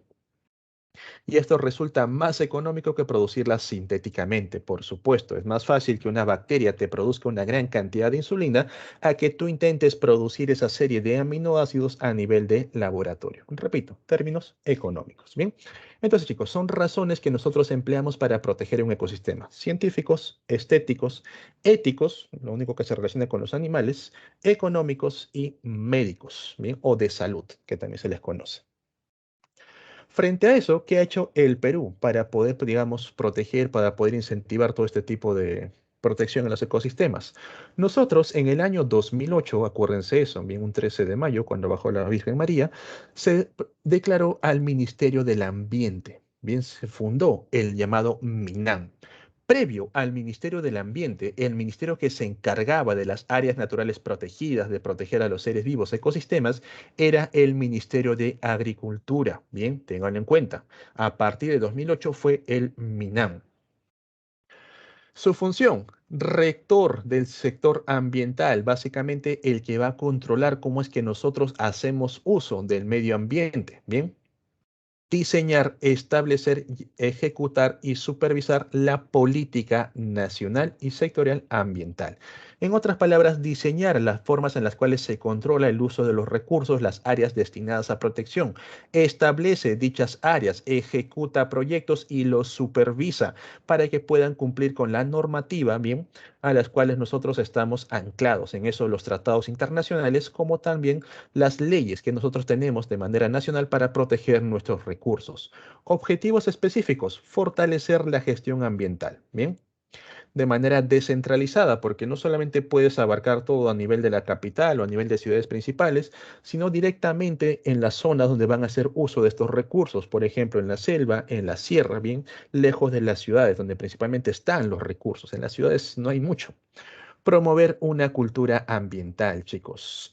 Los cuidados del medio ambiente no dependen directamente del Estado, por así decirlo. Ellos van a poner las normas, van a poner las pautas, pero principalmente depende de nosotros, que somos los actores principales. Cuando nosotros ganamos esta cultura medioambiental, en los cuales empezamos a usar mejor los recursos que tenemos, empezamos a usar mejor las energías, no malgastamos el agua, por ejemplo, se vienen carnavales en febrero, ya incluso ha pasado de moda el hecho de estar tirando agua. No malgastamos recursos como por ejemplo consumir bolsas en exceso, el plástico que nosotros tiramos a diario.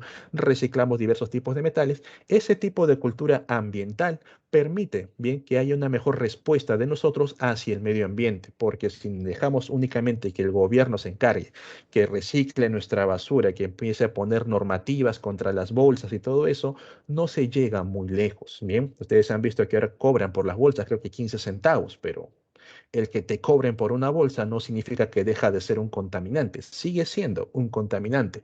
Profe, pero por otro lado también podemos usar papel, podemos usar madera como fuente. No es viable. Actualmente todavía no es viable. Es una sensación de que te da de bienestar. Hay gente que cambia sus cepillos, bien por lo que viene a ser cepillos de madera, profe, de bambú, que están recién hechos, recicladitos, 100% ecológicos, correcto. Esta madera tiende a pudrirse rápidamente, a generar una gran capacidad microbiana, con lo cual te vas a ir contaminando a diario mientras te cepillas, frente a un plástico en los cuales las bacterias no pueden hacer. ¿Cuál es la idea principal? Reciclar. Bien, la idea principal es que una vez que el cepillo cumplió su función, ya las cerdas están muy gastadas, este plástico lo puedo volver a usar en otra cosa.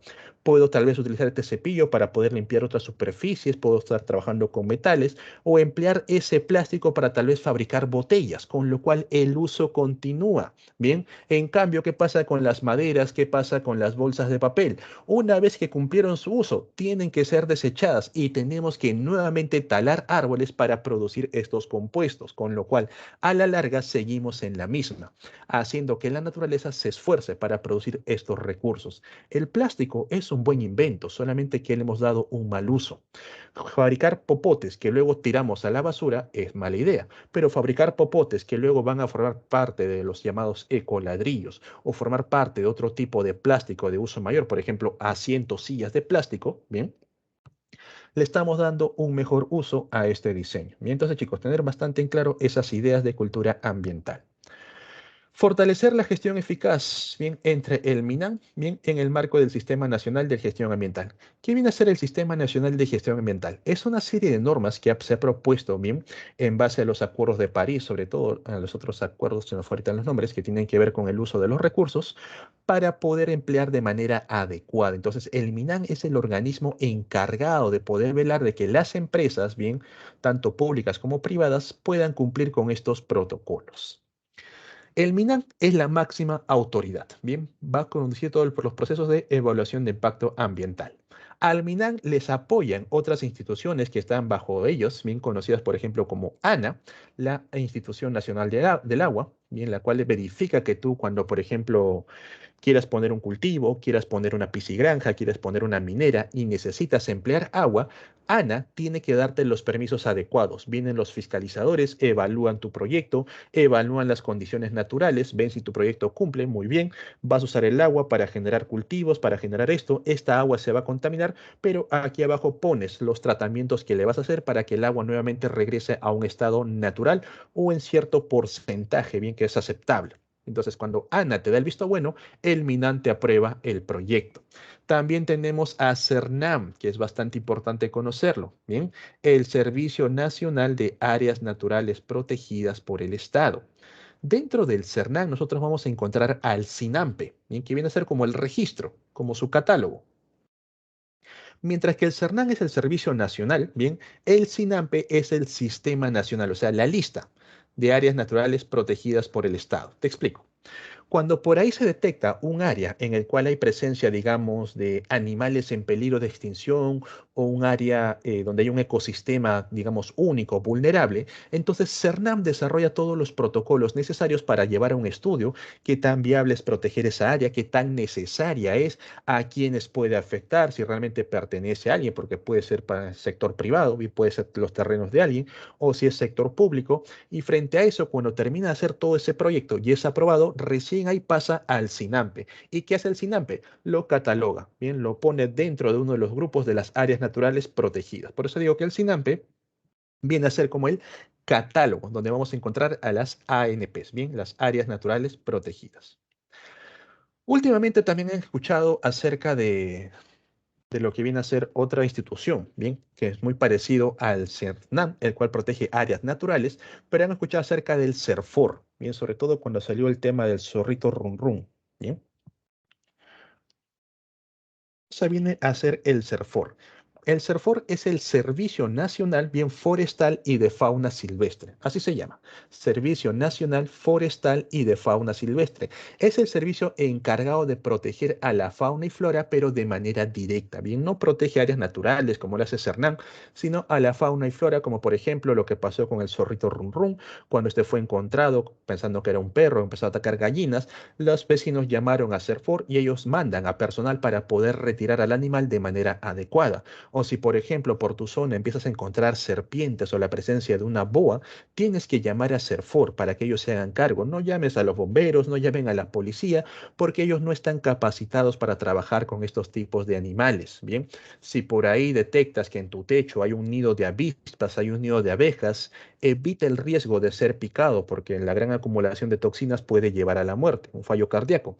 Entonces llamas a CERFOR, bien, y ellos se van a personar a tu domicilio, van a revisar las condiciones para poder retirar el panal de manera adecuada. Entonces, CERFOR trabaja directamente con animales, con la fauna y flora, y CERNAM lo hace a nivel de las áreas naturales protegidas. Bien, si tú te encuentras dentro de un área natural protegida sin los permisos, vas a ver a personal de CERNAM con su chalequito del Ministerio del Ambiente, atrás el logo de CERNAM, bien, acercándote a ti para pedirte los documentos y en caso, digamos, que tú no los presentes y estés realizando alguna actividad ilícita, te van a llevar detenido. Tienen esa capacidad, bien, de poderte llevar detenido y presentarte una denuncia formal. Dentro de las áreas naturales que protege bien el CERNAM, nosotros vamos a tener a estas 14 categorías, 3, 6, 9, 12, te han puesto 13, bueno, 13 categorías, de las cuales son 4 las principales que siempre vienen en examen de admisión, que vienen a ser estas 4 de aquí. Los parques nacionales, los santuarios, bien, el nacional y el histórico, y la reserva nacional. Pero a su vez también tenemos los refugios de vida silvestre, que son áreas bastante menores, bosques de protección, reservas paisajísticas únicamente con fines turísticos, reserva comunal que le pertenece a una comunidad. Por ahí tenemos comunidades de pobladores, bien, que viven alejados de las ciudades, entonces se genera una reserva para que ellos dispongan de esos recursos y no vengan otras personas y hagan uso de esos recursos, bien. Tenemos cotos de caza donde está permitido la caza de algunos tipos de organismos, bien, zonas reservadas y bueno, no nos han puesto el resto. Profe, ¿por qué las privadas son más? Privadas va a haber mucho más porque principalmente son personas que se encargan de crear parques, se encargan de crear pequeñas reservas para proteger ciertos animales con fines turísticos, con fines económicos. Dentro de la conservación privada tenemos, por ejemplo, al Parque de las Leyendas, ¿bien? Las regionales sí tienen que ver ya directamente con los propios municipios de cada zona, los cuales también protegen sus propias áreas naturales protegidas junto con el CERNAM. Bien, entonces chicos, nosotros debemos conocer principalmente a estos cuatro y vamos con ellos. Aquí está el loguito del CERNAM, Ministerio del Ambiente, y acá está el SINAMPE, bien, el catálogo en sí. Empezamos con los parques nacionales. Bien, los parques nacionales son áreas extensas, áreas enormes. Bien, son intangibles. Tú no puedes ingresar si no tienes ningún permiso. Protegen ecosistemas. No protegen solamente a pequeños animalitos, pequeña flora, sino van a proteger una gran cantidad de ecosistemas. Los únicos fines a los cuales puedes hacer uso son los fines turísticos y los fines científicos, bien, siempre y cuando ambos cuenten con los protocolos adecuados, bien, para poder ingresar a la zona. Por ejemplo, algún parque nacional que tú has visitado tal vez de manera indirecta y sin saberlo es el famoso, el que está aquí en imágenes, ¿cómo se llama? Huascarán. Bien, si has ido a la zona de Anca, si has ido a la zona de Chavín, la zona de, bueno, se me fue el nombre de allá, has llegado a la zona de Huascarán, has ingresado a este parque sin saberlo, pero previamente los buses que ya generan el turismo saben cuáles son las reglas, cuáles son las normas y te lo repiten. Evita llevarte animales, evita llevarte plantas, está prohibido, ¿bien? Si tú visitas, por ejemplo, la Laguna 69, Yanganuco, toda esa zona que está dentro de lo viene a ser el parque de Huascarán, y tú te llevas una plantita como recuerdo, uno del personal de CERNAM te detecta, te pueden llevar preso. Bien, porque está prohibido dentro de esa zona, únicamente con fines turísticos. Disfruta del paisaje, toma fotos, todo lo que quieras, pero no te lleves nada. Los que son con fines científicos tienen un control. Si, por ejemplo, dentro del proyecto necesito sacar alguna cantidad de organismos, estos tienen que estar verificados. ¿Sabes qué? La cantidad que vas a sacar no va a alterar el ecosistema. La cantidad de organismos que tú vas a sacar tienen que ser, digamos, justificables para el proyecto. No vas a sacar de más. Y los fines a los cuales vas a usar estos organismos realmente están sustentados. Es un proyecto que de alguna manera va a ayudar a que estos parques nacionales puedan conservarse. No es que voy a sacar organismos para ver cómo resisten a la temperatura, cómo resisten a la electricidad, bien, los cuales no tienen mucho uso para fines ecológicos. Bien. Entonces, chicos, tenemos parques nacionales, áreas enormes, intangibles y protegen ecosistemas. Únicos ingresos con fines turísticos y científicos. Luego tenemos a las reservas nacionales. Su propio nombre lo dice, bien, actúan como reserva. También son áreas enormes, son áreas bastante grandes. Bien. Estas áreas sí son tangibles. Nosotros podemos ingresar, ya sea con o sin permiso. Bien, van a proteger también ecosistemas y aquí podemos hacer uso, bien, siempre y cuando este uso sea sostenible. Podemos darle usos turísticos, no hay problema, podemos darle usos científicos con los permisos adecuados, pero también podemos usar los recursos. Si por ahí encuentro, por ejemplo, no sé, ¿qué reserva te gusta? Tumbes, bien, los manglares de Tumbes. Profe, me interesa poder extraer los recursos que están ahí, los cangrejitos, que están bastante llamativos. Correcto.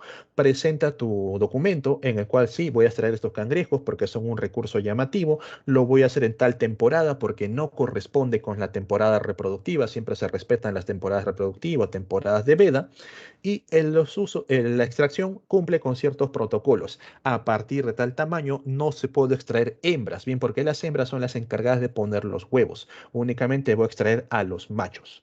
Realizas todo eso, presentas el proyecto, te lo aprueban y listo, puedes hacer uso de esta zona. Otro lugar, San Fernando, Ica. Quiero hacer una extracción de algas, bien, porque estas algas tienen una importancia económica, correcto. El Estado te indica que tú no puedes arrancar algas de fondo, pero sí puedes sacar las algas que se encuentran flotando o las algas que están varadas en que están varadas en las playas. Entonces vas, presentas el protocolo, correcto, vas a sacar estas algas, muy bien, extraes las algas, no generas ningún daño porque también al momento que tú ingresas a una reserva, bien, el transporte puede generar daños, bien, por ejemplo, pasar a generar carreteras dañando, alterando el ambiente, no puedes hacer eso.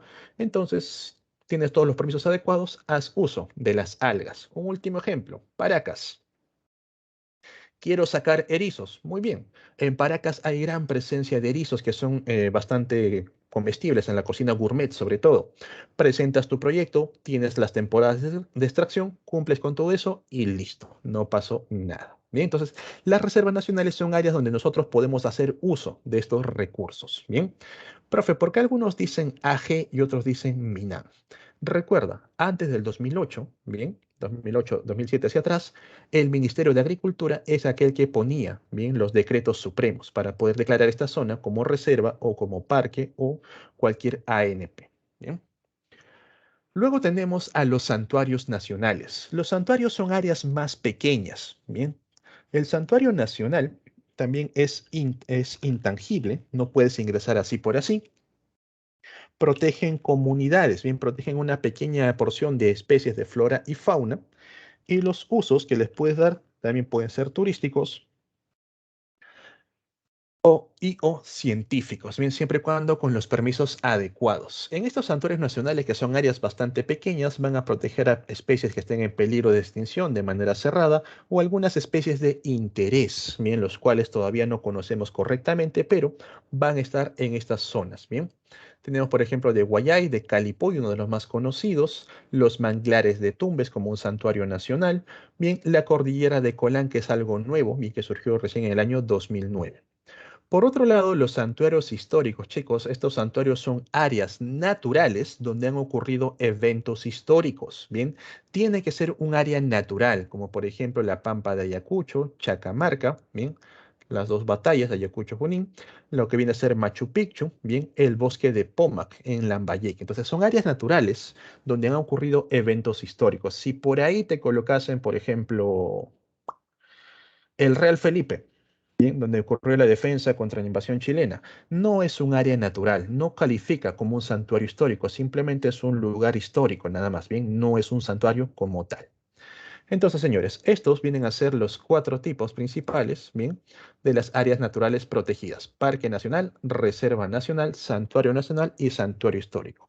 Recuerda, Parque Nacional y Santuario Nacional son intangibles, solamente con usos turísticos o científicos, bien. El parque es enorme, protege ecosistemas, el santuario es pequeño, protege a comunidades. Solamente puedes hacer uso de las reservas nacionales, nada más, bien. Los santuarios históricos, lugares naturales donde han ocurrido eventos históricos. Bien, hasta aquí, chicos. ¿Alguna duda, alguna consulta? ¿Algo que no haya quedado claro?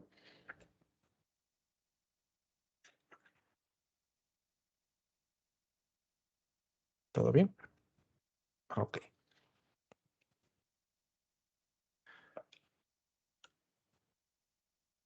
Ahora hablemos de las reservas de biosfera. Las reservas de biosfera son áreas representativas, tal como lo dice, son áreas que van a representar características básicas del planeta Tierra, bien, ambientes terrestres o acuáticos para promover una relación equilibrada entre los seres humanos y la naturaleza, bien. Es básicamente los límites de interacción entre el ser humano y el medio ambiente. Es una designación otorgada por la UNESCO, tiene carácter internacional, ¿bien? Y esta área básicamente es reconocida ya que ha sido demostrado el uso sostenible y el ordenamiento territorial.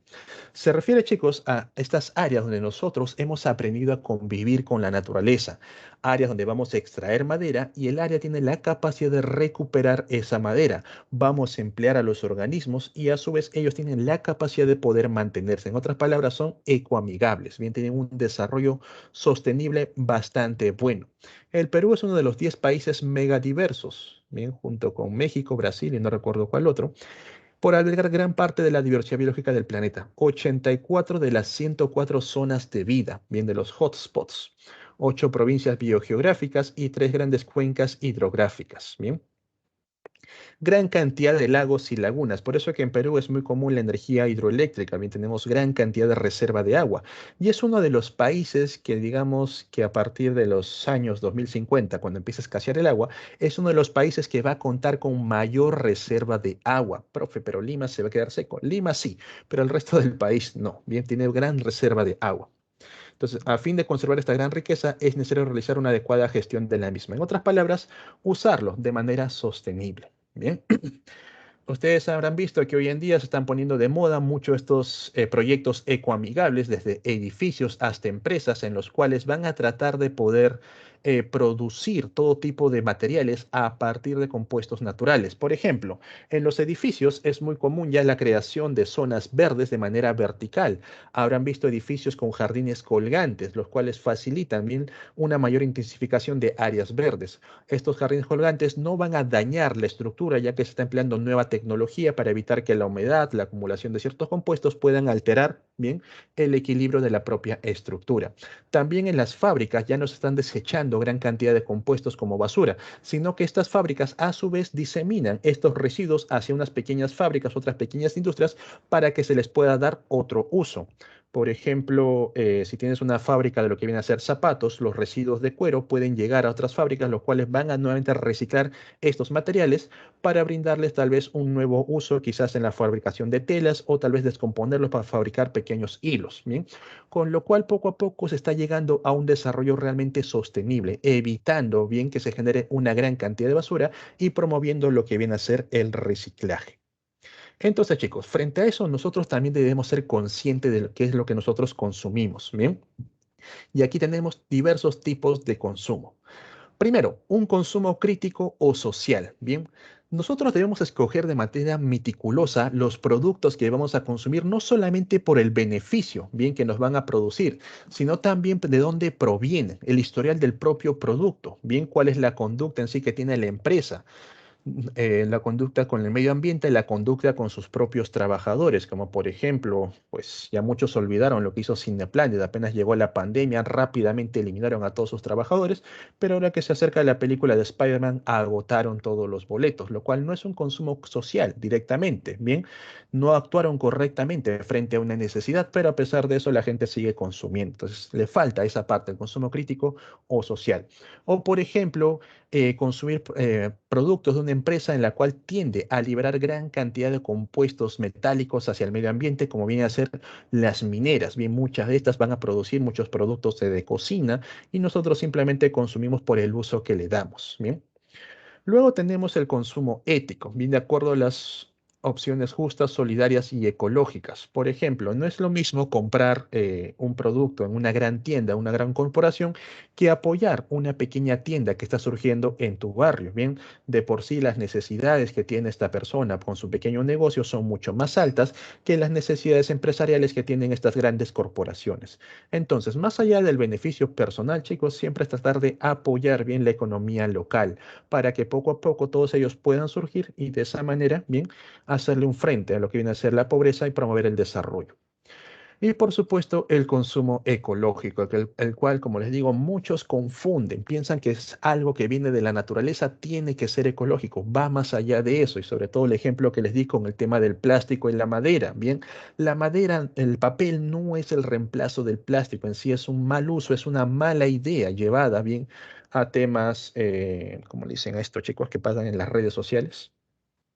O sea, lo han promovido tanto en redes sociales, han puesto tantos influencers con el tema de que el papel es más amigable, se puede reciclar fácilmente, la naturaleza no sufre cuando botas papel, que dejan de atrás la idea principal. La idea no es generar basura, es reciclar. Y reciclar papel es más complicado para fabricar algún recipiente de papel que reciclar plásticos.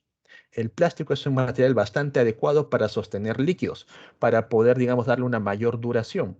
En cambio, el papel, una vez que se humedece, es mucho más complicado darle un buen uso. Bien, entonces el consumo ecológico tiene que ver con la armonía del ambiente, permitir que el ambiente también se desarrolle frente a ese uso que nosotros le damos. Si de un día para otro todos empiezan a usar papel, créanme que los bosques no van a aguantar, no van a soportar esa presión para producir madera de manera constante, y lo cual va a llevar a que muchas personas opten por otro tipo de productos. Bien. Por último, señores, tener presente las reglas de las 3 R. En sí son 4, pero bueno, han puesto 3. Reducir, bien, la cantidad de residuos. Sobre todo el problema es esto, la generación de residuos. No el uso que le des, sino generar basura. Dale otro uso por ahí. Esa botellita ya no te sirve. Puedes formar ecoladrillos, puedes formar maceteros o puedes mandarlo a centros de reciclaje donde están fabricando carpas, están fabricando mochilas e incluso calzado con ese plástico. Bien. Eligiendo productos bien con pocos envoltorios, porque estos envoltorios de por sí no son, digamos, no le podemos dar otro uso. Una vez que rompes la bolsita de plástico, esta bolsita de plástico quizás por ahí para guardar unas cositas si es que es un plástico fuerte, pero por ejemplo una bolsita de plástico así algo suave, ya una vez que lo rompiste, tienes que desecharlo y lo vas a mandar tal vez a un centro de reciclaje, en el mejor de los casos. En el peor de los casos va junto con la basura y simplemente es quemada. Bien. Usar envases retornables, envases de vidrio para tema de consumos o tu propia botellita, bien, la cual puedes llenar una y otra vez con agua, bien, comprando solamente lo necesario. Esto también, señores, no abarrotarse de cosas cuando no es necesario, sobre todo en épocas cuando surgen las crisis.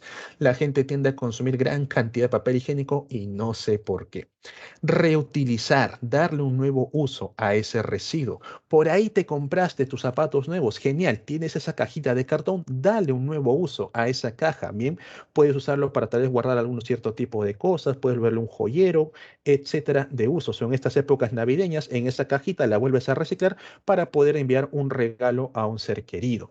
Esa bolsa grande que te dan, también guárdala, porque cuando vayas al mercado, vayas a traer alguna cosa, puedes emplear nuevamente esa bolsa y evitando así bien promover el uso y el desecho de otra bolsa. Bien, usando las hojas de ambos lados, por supuesto, bien reciclando el papel de manera adecuada. Cuando vayan a generar basura, chicos, siempre es bueno separar la basura. Los restos orgánicos, aquellos que sí son más, digamos, amigables orgánicamente, se van a degradar fácilmente, van a producir compost, separarlos del papel, el cual puede ser vendido si es que no conocen los métodos para reciclar, separarlos de los plásticos que también pueden ser vendidos, separarlos de los metales que también pueden ser vendidos. En otras palabras, están perdiendo dinero, ¿bien? Y eso tiene que ver con lo último, el reciclaje. Si no lo voy a reutilizar, por lo menos tengo que reciclarlo, ¿bien? Utilizar el residuo como si fuese materia prima para formar nuevo plástico. Y créame que el plástico poco a poco va, digamos, a tener un nuevo uso gracias al invento de estos... disculpen, chicos.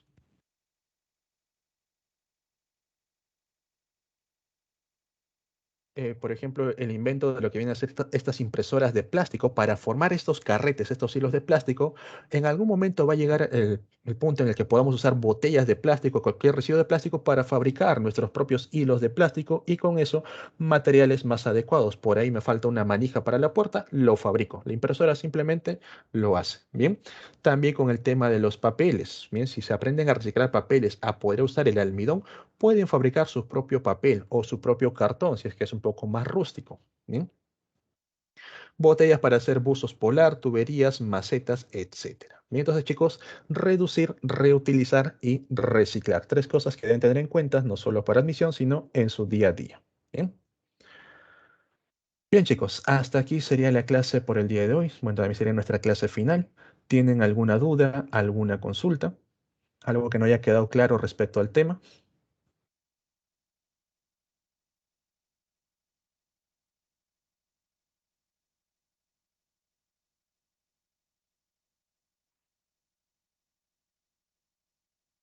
¿Todo claro por acá?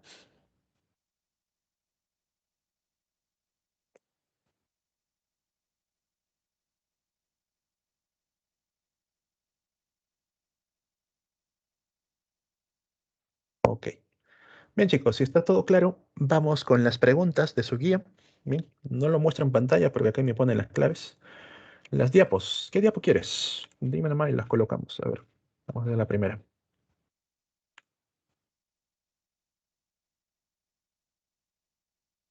Vamos diapo por diapo, avanzamos un poco en el tiempo que tenemos con la primera pregunta.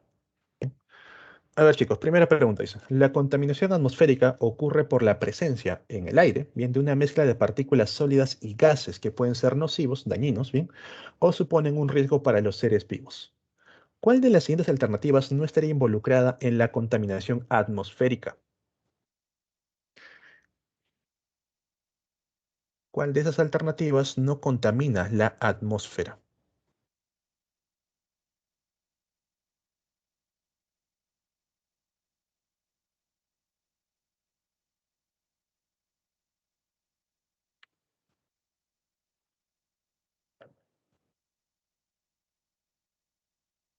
La B, correcto. Los detergentes no tienen nada que ver con la atmósfera, ¿bien? Los detergentes son ricos en fosfatos, al igual que los residuos humanos, bien, son ricos en fosfatos. Y estos tienen que ver con los procesos de eutrofización, bien, eutrofización de las aguas. El uso indiscriminado de detergentes. Pregunta 2. En 1987 se firmó un acuerdo internacional para proteger la capa de ozono, Protocolo de Montreal, ubicada en nuestra atmósfera, la que nos protege de la radiación nociva del Sol. Los países que firmaron este acuerdo se comprometieron a trabajar juntos para eliminar el 99% de las sustancias que alteran o destruyen la capa mencionada. Dichas sustancias no se encuentran en dónde. En los refrigerantes, ahí están clorofluorocarbonados. Disolventes de limpieza, también están los clorofluorocarbonados. Fabricación de espumas, el llamado Tecnopor. Fluoroclorocarbonados, correcto. Combustibles fósiles, ahí no está presente. Ahí tenemos los gases de efecto invernadero. Bien. Pregunta 3. ¿Cuál de las siguientes alternativas está relacionada con el exceso de nutrientes en los cuerpos de agua? Eutrofización, en otras palabras.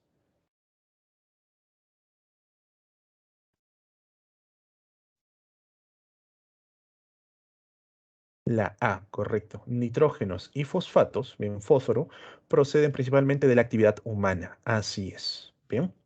El exceso de nutrientes no es aprovechado por el zooplancton, es aprovechado por el fitoplancton, por si acaso. Bien, bien, chicos, pregunta 4. Los gases de efecto invernadero contribuyen a que nuestro planeta tenga una temperatura tolerable para el desarrollo de la vida. Sin ellos, la temperatura media de la Tierra sería de unos menos 33 grados centígrados, lo que haría inviable la vida. Sin embargo, el exceso de estos gases acentúa el efecto invernadero, lo cual reduce la dispersión de calor acumulado por la radiación solar en la superficie del planeta hacia el espacio y provoca un mayor calentamiento de la Tierra. Señala la actividad que ayudaría a reducir las emisiones de algunos de estos gases de efecto invernadero. Reforestación. Correcto. Bien. Chicos, algo que también deben entender con los gases de efecto invernadero es que muchos, mejor dicho, con los temas de la captura de CO2, es que no son los bosques, bien, los bosques terrestres los que capturan gran cantidad de carbono, sino que son las algas, las microalgas, bien. ¿Por qué, profe? Cuando los bosques terrestres están en crecimiento, cuando una planta está creciendo, ahí captura gran cantidad de CO2. Pero cuando la planta ya está madura, el nivel de captura disminuye drásticamente porque solamente captura lo necesario para sobrevivir. Bien. En cambio, a nivel de las microalgas, como estas constantemente se están dividiendo, bien, están que crecen a cada rato, crecen, mueren, ellas rápidamente capturan CO2. La principal fuente de oxígeno es de los mares, bien, no viene tanto de la parte terrestre.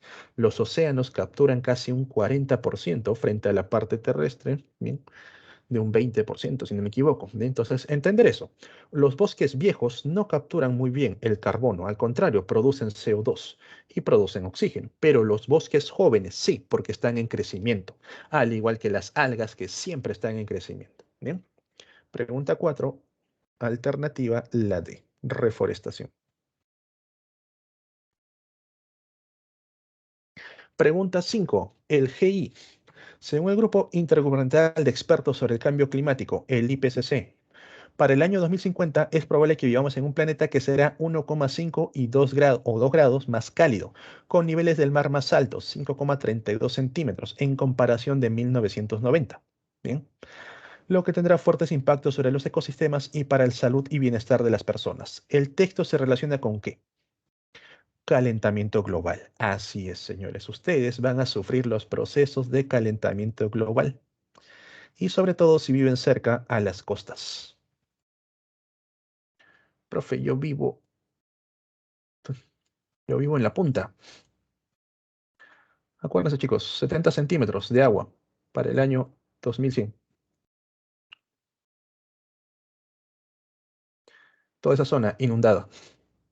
San Marcos va a tener playa. Alégrense. Playas en Independencia y Comas. Playas, bueno, Chorrillos va a ser una isla. Villa El Salvador con playa. Bueno, ya tiene playa. Bien. Toda esa zona es la que va a estar inundada.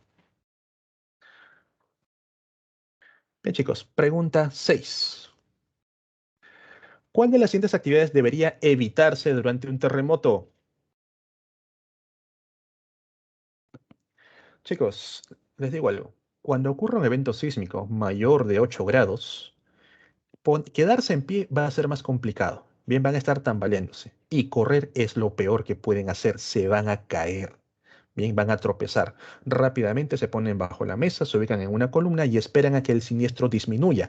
Ahí recién salen con cuidado porque las réplicas van a continuar. Bien, entonces durante un terremoto mantener la calma, ubicar zonas abiertas porque los edificios ya debilitados pueden colapsar, no usar elevadores porque la luz puede cortarse o pueden romperse los cables de sujeción y por supuesto no vayas a las iglesias que son ya zonas antiguas, pueden caerse. Bien. Pregunta 7. Los recursos renovables aparentes son todos aquellos que son capaces de formarse, reciclarse o autodepurarse, pero no de reproducirse. ¿Cuál no pertenece a la clasificación?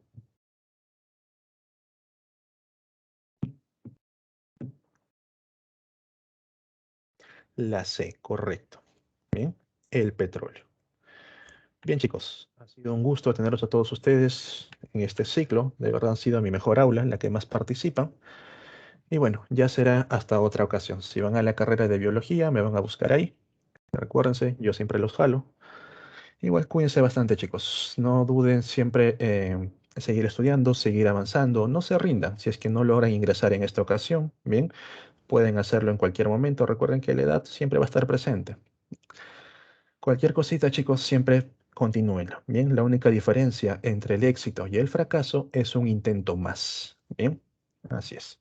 Bien, chicos, hasta una próxima oportunidad. Cuídense bastante, estudien un montón, protéganse del corona. Sobrevivan, por si acaso. Bien, sobrevivan, chicos. Chao, chao. Si me ven en la universidad y me ven en la carrera, es muy diferente a las clases, ¿bien? Ahí sí, jalo sin piedad. Listo, chicos. Hasta la próxima. Chao, chao.